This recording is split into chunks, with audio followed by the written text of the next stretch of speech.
ایک شخص کی بیوی کو ایک دن اس کے پالتو گدھے نے اچانک لات مار کر اگلے جہاں پہنچا دیا۔ کچھ ماہ بعد اس نے دوسری شادی کی اور نئی دلہن لے آیا۔ چند دن گزرے ہوں گے کہ نئی دلہن بھی گدھے کی رینج میں آ گئی۔ گدھے نے موقع غنیمت دیکھتے ہوئے 2 لتی رسید کی اور اس بیچاری کا کام بھی تمام ہوا۔ لوگ اس آدمی کے ہاں تعزیت کے لیے آنے لگے۔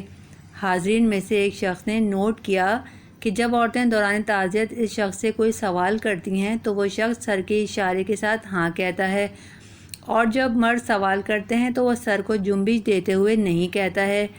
اس خاص حرکت پر نظر رکھنے والے شخص نے ان صاحب سے اس کی وجہ پوچھی تو اس نے کہا، عورتیں پوچھتی ہیں پھر شادی کرو گے تو میں جواب میں ہاں کہتا ہوں، اور مرد پوچھتے ہیں اپنا گدھا فروخت کرو گے تو میں جواب میں نہ کہتا ہوں۔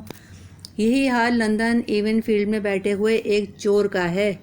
اس سے پوچھو کہ وزیر اعظم بنو گے، کہتا ہے ہاں۔ پوچھو پاکستان جاؤ گے، کہتا ہے نا۔